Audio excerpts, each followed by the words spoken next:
Yes, greetings, blessings, people. We're here, we're live and direct, right here on the Big Bad Sound, DJKat the Kat-a-lyst on IG Live.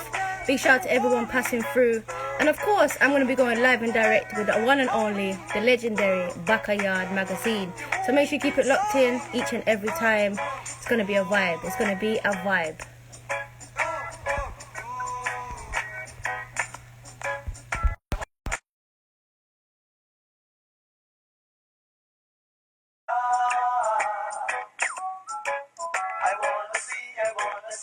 Yes, big up yourself, Graph and Mental Health, okay, for passing through. Big love, big shout out to you. Yay, how are you doing? I'm fine, I'm fine. Listen, can you hear me? Yeah, I can hear you good. Can you hear me good? Yeah, man, I can hear you fine. Nice. We finally made it. Yeah. Yeah, Yeah, definitely. every time. Firstly, how are you? Feeling you good? Yeah, man, I'm fine. Nice, nice. Okay, so we're here, we're live and direct on IG Live. Mhm. Congrats for getting on, first of all. So let people know, let the listeners know kind of a little bit about yourself and who you are, what you do.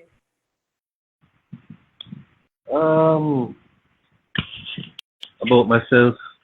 Uh, all right, my name is Louis. People, one of the people behind Backayard Magazine. Yeah, Um, yeah, we cover basically Jamaican culture through the guise of reggae and dancehall. We've been doing it for almost 20 years. I think next year is the 20th year. yeah. So, yeah, that's basically it. Yeah. Okay, nice, nice. So why did you feel like this was needed, and what kind of was the inspiration to kind of put out a magazine and just put it out there? What was the vibe? Oh well, I would say I think it was 2000, 2003. I was working in the States. At the time, the internet wasn't was is known, Yeah, so I was basically in New Hampshire working, and I would say that I was missing some part of the culture back home. And at the time, the internet coverage was probably, I would say, most about party pictures and stuff like that. But it was talking about the culture yeah, or the musicians or the music. So I went to the store and I saw a magazine. I think it was King or was it Source, one of them. yeah, And I said, yo, we should, since I was just leaving school and I had a group of guys that I was leaving school with, I said we should create something that would showcase our love for the country and our culture in that format. yeah. And I thought we have enough talent to do it. So kind of that was the reason behind the idea of it. And then yeah, subsequently I came back home. Asked a lot of people, but I would say a lot of people's circumstances were different from mine. Okay. I would say a lot of people had to they had already started life, so they had like children to take care of, they had to take care of their parents, Yeah, all kind of stuff that wouldn't wouldn't align with what equated to a startup, yeah. you know. So it took some time, but I eventually went to my best friend at the time, my best friend now. It's funny, he always says he's always Mm. laughing at the fact that he was the last person I went to, but it is what it is. Yeah, And I brought the idea to him, and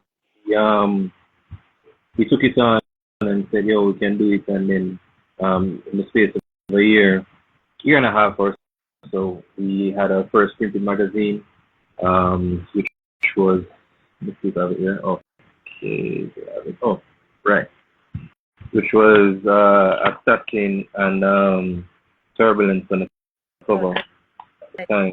Was this Oh, nice. Love that. And Big up Turbulence. yeah.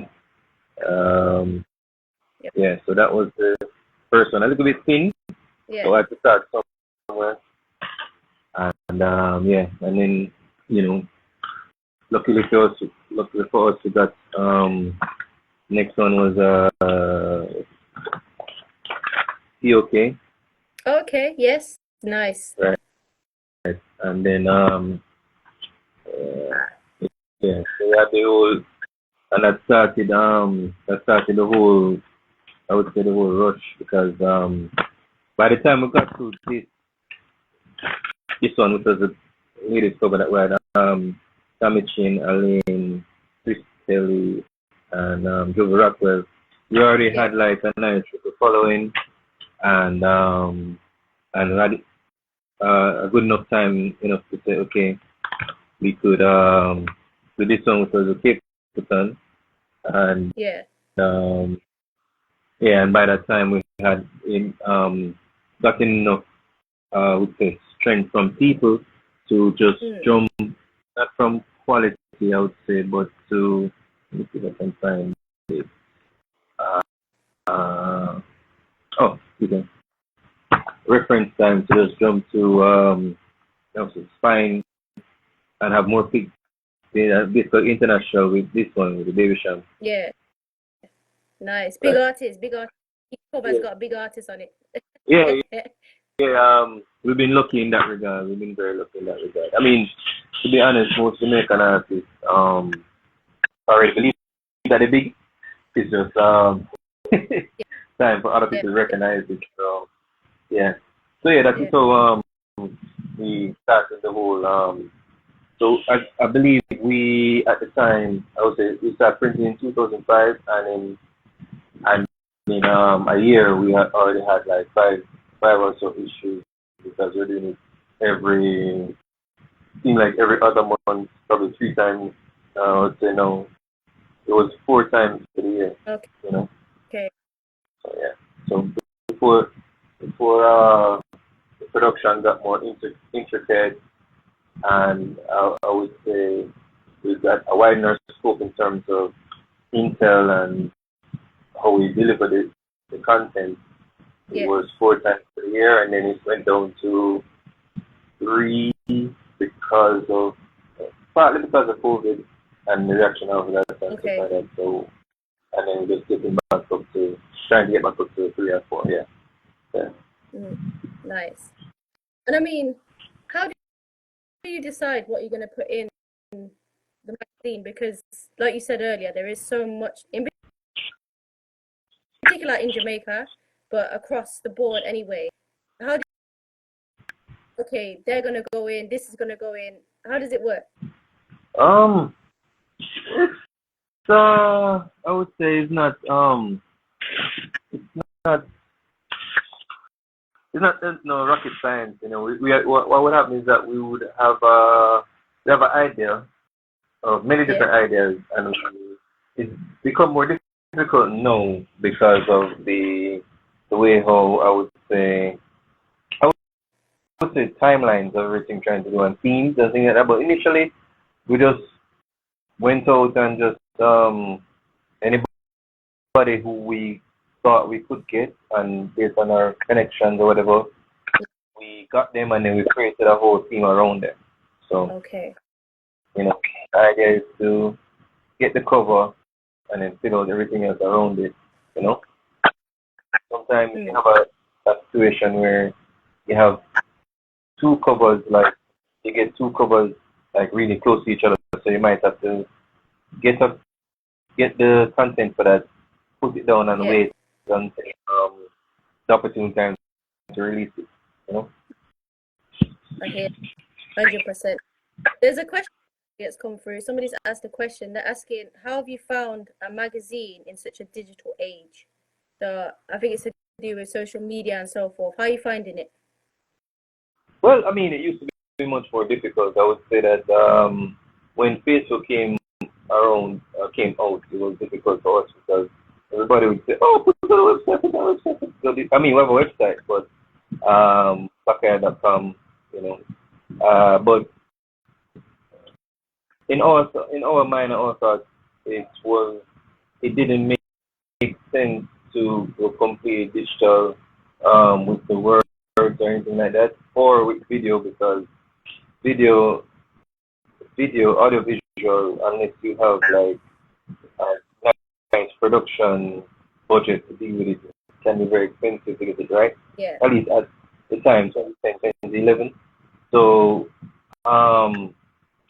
what happened is that we thought that, and I guess not really proven right, but it helped that if we kept some physical parts of it going, then we will continue to be a keepsake, a collectible, a time capsule, you know? Yeah.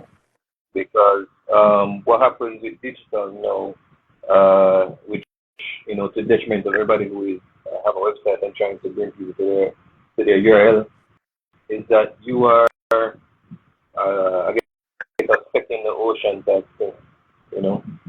How do you be a part of somebody's day? How do you allow them to go on your site? How do you sell that views or those views and those numbers to a company for them to invest to make it worth their while? For our printing process and our print is that, if you notice, we have, we still have magazines, or people still have magazines from 2007 that we can pull up and say, okay, this is the Bojo. We did it 2007 with Morgan and stuff. Can you see? Yeah. Can you see? Right. Yeah, I can see. Yeah. Nice. Right. So and we have B-Mobile, which was Flow at the time or whatever. So these are ads that basically last, as long as the person keeps the magazine in condition. And also, not only the ad itself, but the concept, So in 2007, we're trying to say, okay, this was a time period of Jamaica. This is basically a time period of entertainment, time period of culture at that time. This is voicemail, some of the voicemail, one of the famous acts at the time. Yeah. They were very, very popular in that period of time. So when people look at it, they say, oh, I remember voicemail and what they used to do that. And probably get them into a nice little vortex of going back and thinking about, yes, let us listen back to the music and things like that. So we view that as our job to, I would say, traffic in nostalgia. See? Yeah. So my job is to make sure that people not only remember times of like from, as I said, early 2000s to now, to also cherish it. And this is my way of, this is our way as a collective to ensure that people remember not only where they're coming from, but also the steps it have to, it took to get there, and then what they have to do in the future, that kind of stuff. So that is, and it's much harder to do that. It's much harder to do that when you have to. It's not saying it can't be done, and it can be done, but in different formats it can be done. If you have, let's say, you have a TV show, a series, a movie, a commercial, you can also bring up those feelings. But having a website that you have to have on there and promote and use digital marketing is more difficult than if somebody respects the magazine, pick it up, and say, this is something I have on my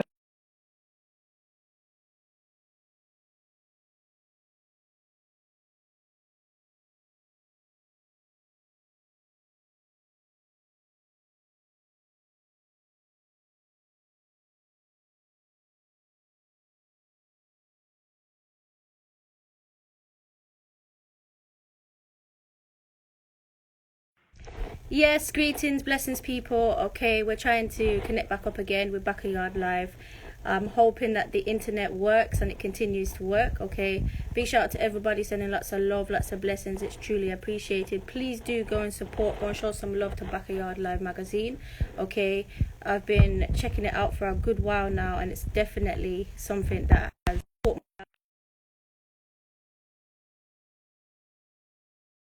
power, pure energy each and every time. So big shout out to Backayard Live. Okay, I'm hoping that the internet comes back on.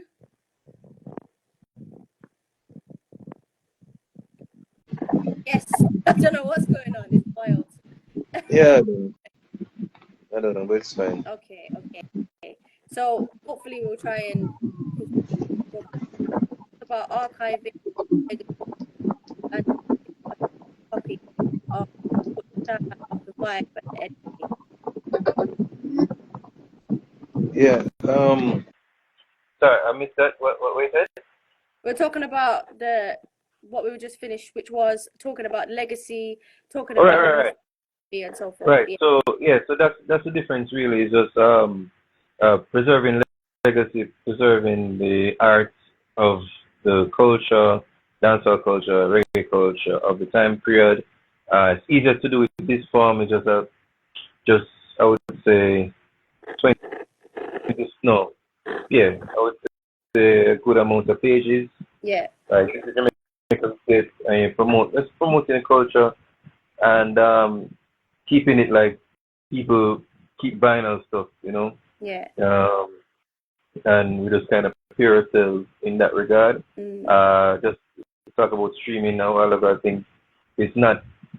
There's a non-permanence of it. You don't own it. It's basically renting the access. Yeah. Or you're renting the service to and if that service somehow stops, then that's all their music gone. Which again can be happening. You can have a fire, you could have some kind of issue, water damage, but in a sense, you have something that you can hold and tangible. Yeah. And the key factors with a lot of it is that the people who like this kind of stuff, like came up with magazines, came up with that kind of media. They're not did it, so we can still give them that kind of look into the culture, but not to dash away or not to throw away the digital aspect of it. We can go back and forth with it. That's why I have augmented reality. That's why I have all these toys that come about AI that allow us to not only to do what we have to do with the physical, but allow us to pair us with the digital. Yeah. Yeah, certainly. The cover that we had with Sean Paul, we worked hard with a guy from Jamaica called Bonito, aka Dandara JA. He specializes in that kind of stuff to the augmented reality features, and basically had a good we had a good product with it, and we plan to do more of those moving forward, add sound to it that can link the physical. People can scan or use the QR codes over it can do, and do all kind of things with it. Probably enter contests, buy tickets, add on to they can see updates on the article and from Backayard.com, things like that, Yeah. Because the last one you did was with Black Hero, right? The very last one. Yes, ma'am. Yes, ma'am. Yes, ma'am. I was really, I don't want to say impressed, but I was really excited to see a young artist who's been putting in the works on the front cover and just kind of showing love to the different artists in the Caribbean and across. It was really nice to see. Yeah, man. That was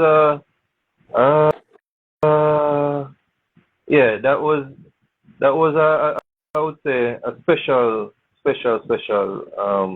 interview and coverage. A special interview and coverage, to tell the truth, because Um, and to be honest, we always look to the newer acts that we think that have capabilities to break, um, capabilities to break on the world scene. So Black Hero is a young youth who come from Portmore and in Waterford, you don't know it. And I would say for a good time. I met him just before he left to work on his projects. Yeah. Yeah. And for a long time we wanted to get in touch, but he he left. So we had an opportunity to I and Lizzie Brown, who is our British one of our British contributors to the magazine, and she got a chance to be around him for a time period, preparing for 2 concerts. Oh, nice. And initially, I didn't. We didn't have the idea to have it on the cover, but we wanted Lizzie to do it the same way, and Lizzie was excited because she really rated you. Yeah. Rating not just his music, but if you ever meet Hero, you know the energy that him have and his belief in himself. Like I spoke earlier, the belief in himself, is like immense. Yeah. Love that. So, yeah. He really believe in himself. So, and you have to have that kind of people call it it's confidence, but some people call it delusion. But you have to be delusional a lot of times in business, in life, and everything like that. You have to really have that confidence. So he has that, and we, because of the fact that we didn't have him or put pencil down for the cover, we cover right away, I should say. We're like, yo, you think you can go ahead and do stuff and things like that, and it should be fine and whatever. But Lizzie being the person that she was or is, I should say, like, she went all out and said, yo, we're going to do this and do that, and just did it. And the dedication that she put to that project, after what we had initially planned fell through, it was a no-brainer to go with her and her ideas how to cover Hero. Nice. And it came out very well. We built a team around it. Yeah. More like that was our first cover and our first cover story that was done in Europe.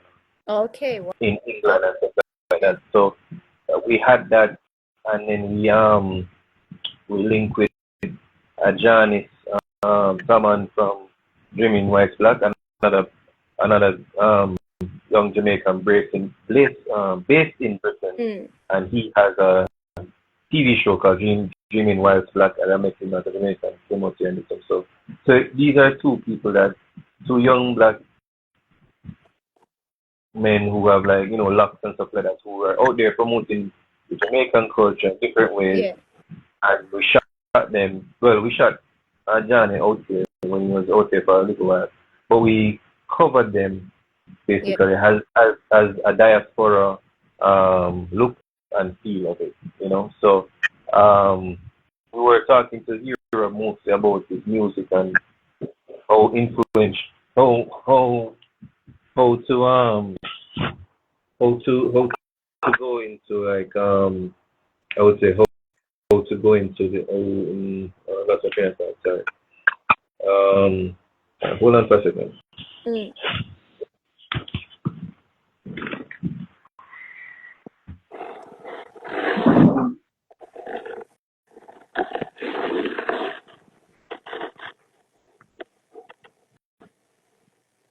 Big up everybody passing through. Big up yourself, everybody. Love, light every time. Big up yourself. People sending questions in. Okay, we're going live with Backayard Magazine. They're bringing so much great talent to the forefront, and I feel like it's definitely a necessity to put a light on it so that we can see what you're doing. And if you've just joined, we're just talking a little bit about the journey of the magazine, which we did already. We spoke about just then some of the features, okay? And we just spoke right there about Black Hero. So if you haven't heard of Black Hero, please go and check him out. He's a great artist, full of energy, full of life, and a complete blessing for real. So keep it locked in each and every time. And he's back. He's back. Sorry. Yeah. Right. So the issue with yeah. So that's up. We had a nice situation going on with Lizzie Yeah. and with him and the energy and the synergy. So it worked out very well. Yeah. And yeah, and then the rest of and Ajahn is the same thing, and the rest of the magazine came together because once you have that kind of energy going on, it normally just translates well on the page. Yeah. And stuff like that. So yeah. Hear that. Nice. We've got a question. Somebody's asked, have you ever been starstruck when you've interviewed someone?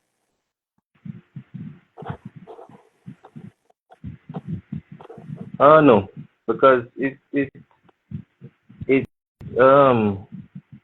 quickly became a job. Okay. Like a real job. Very quickly. So it wouldn't make sense to be starstruck about these people that we're supposed to cover and get information from and be authentic.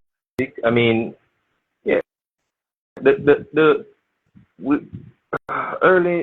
early, we got certain level of access because we're working through a company called a booking agency called Headline Entertainment. Yeah. And they help they book for I would say they book for Damian Marley, Sean Paul, a lot of the acts, a lot of the younger acts at the time. Okay. In 2005. So I would say when we got on to getting access to a stage show like Songfest through them, my first large person that I interviewed was Akon. Okay. Which was Akon was down here for that concert. Yeah. And right. So it's like we got access and we were nobodies at the time. I think it was like that was the same TOK issue, I think. So we just did have the first issue out. And I happened to strike a conversation with somebody beside me, just talking about the show and stuff like that. I was waiting for him to come backstage. Yeah. And I was telling him about the project, showing the magazine, and just telling him about things. And I didn't know, but it was Akon's brother. So what happened is when Akon came backstage and started to go through the crowd to the interviews, he would the brother would come to me, or the brother said, "Oh no, Akon has to do Backayard first because he was here and he liked his music and we talked to him and yeah, we I like him. Let's just do him first." This is up in front of all of the more established media houses of the time. Not to this day, I say RJR, RFM and stuff like that. So we had the second interview of him, which was amazing considering that he only did like I think 5 or 6 of the night. So I said that was the most nerve-wracking one because we were there with all the cameras and all the mics on us while I was doing a one-on-one thing through a little mini disc recorder, Well, I got my questions in and he answered them pretty well and we moved on. But we did John Legend, we did anybody who comes out here and we get access to, let's do them and get it over because when I'm interviewing people, when most of my people are interviewing people, we're thinking of the audience. Yeah. As in like what the audience would like to know. What is the information that we're trying to give them. And once we do our job in that regard, we don't really have any time to really be starstruck. We're just doing our job. That's it.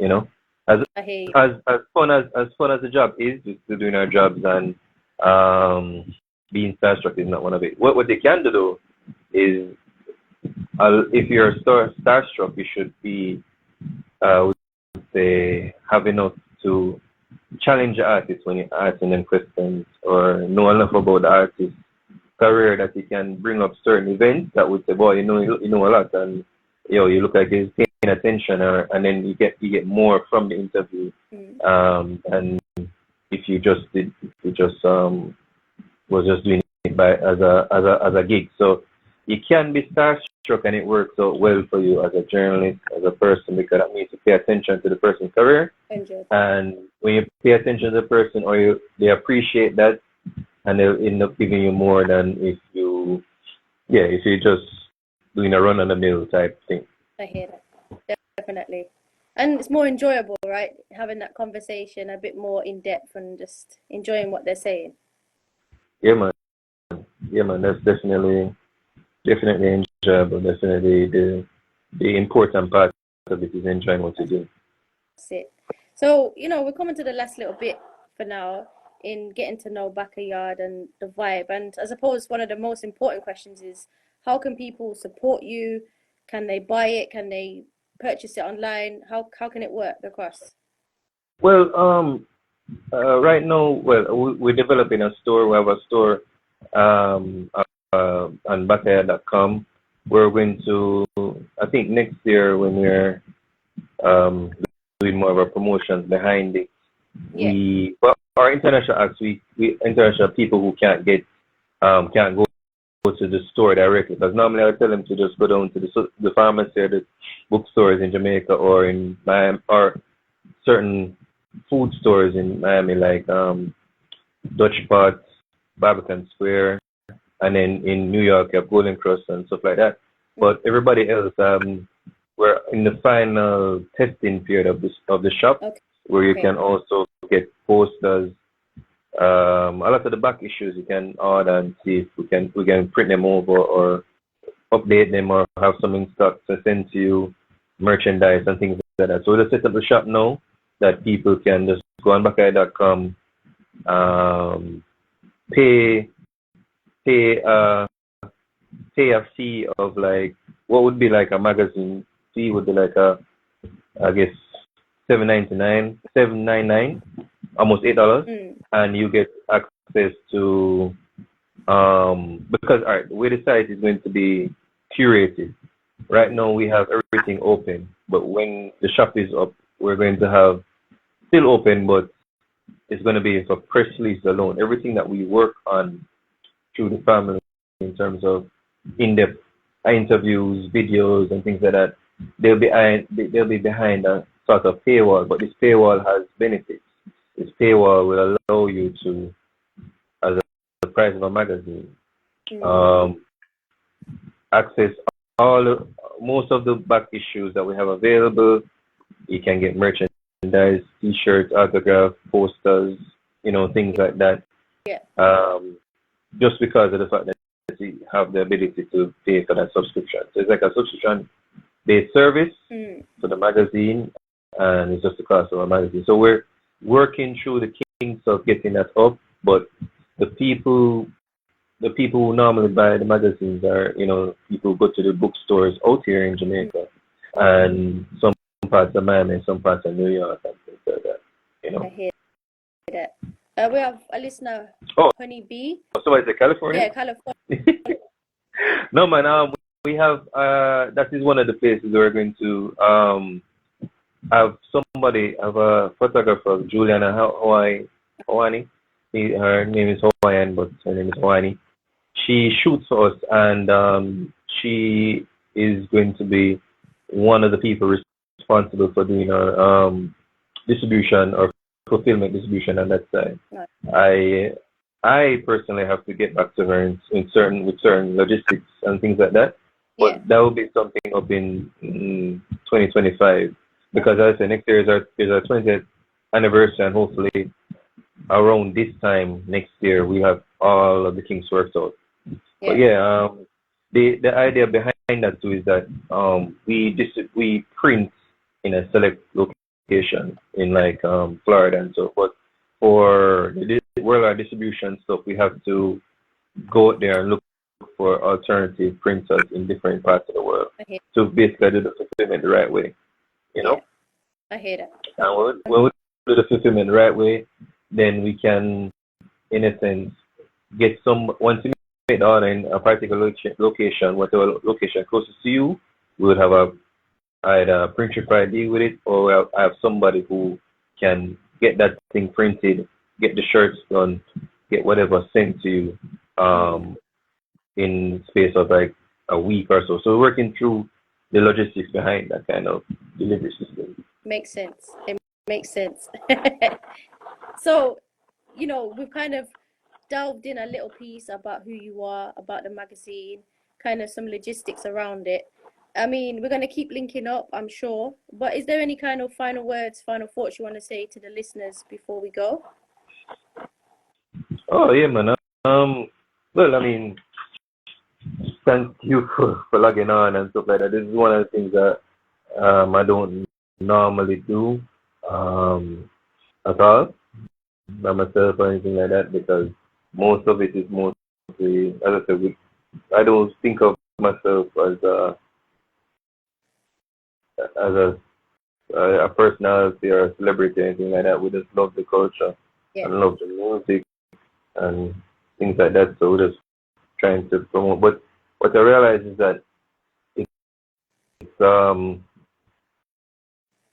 it's better if you deliver. You have to get yourself out there so people can see you and get to know you. In addition to that, will help the people to understand what we're trying to do with the publication. So as much as I don't like or don't necessarily enjoy this part of the thing, being in front of the camera as opposed to behind it, it's something that I have to do, or we have to do moving forward. More of these than more just to get the work out there so people can understand where these kind of things are coming from. For real, I hear that. But I want to say thank you, for coming onto the camera. I know you don't like doing it, but you came onto the camera, and to be fair, it's been a joy to get to know Backayard in a journey and kind of know who you are as a person and kind of the ideas behind it, because we can see an idea but we don't always know, why is that happening, so I appreciate it's a progress. It's a process, a really difficult process in terms of in terms of, I would say, just getting everything done, understanding where we are in the media, understanding the appetite of the people who might want this kind of coverage, and how do we get this kind of thing to people who want it. So it's several different levels, and we being based in Jamaica for the most part is beautiful for getting the content, but to actually get the content out to people in that regard, it's not as easy if you're especially trying to do it with physical mixed with digital. Because even with digital, it's hard to get the word out there and stuff like that. But and the name Backayard is basically, we want people to know everything that's going on back home, aka Backayard. So that is just what we're doing right now. What we're trying to do now in terms of expanding our reach is just what was the original idea behind it. Because as I said, I was working in the States, a remote place in New Hampshire. Had the idea, so it's somehow we have to get that kind of somebody. So basically, by the end of the day, somebody from New Hampshire should just be able to either make 2 clicks and be able to get a magazine, a poster, a signed poster, some merch delivered to them as a click of a couple buttons, as opposed to in a week or also 2 weeks or whatever, how the postal system works, as opposed to trying to fight a system where you have to just put it out there to all different places. I'm not sure you're reaching to the people who want it. So I want to make sure that we find the people who want this kind of thing, and we get it to them as easily and as smoothly as possible. And that was the whole idea behind it. So you and everybody around you can find out what's happening back home, Backayard. Yeah, You know? I love that. I love that. And you know, I can't wait to see it grow and grow and grow. And you've got my support 100%. Just let me know if you need me to promote anything like that. Thank Definitely you. have my support. Okay. Thank you, Miss Cat. Was DJ Cat. Thank you, DJ Cat. Anytime. It's been a pleasure, and we'll speak again, I'm sure. Of course. Of course. Thank you. Anytime. More love, yeah? Bless Yeah, up. man. Bless.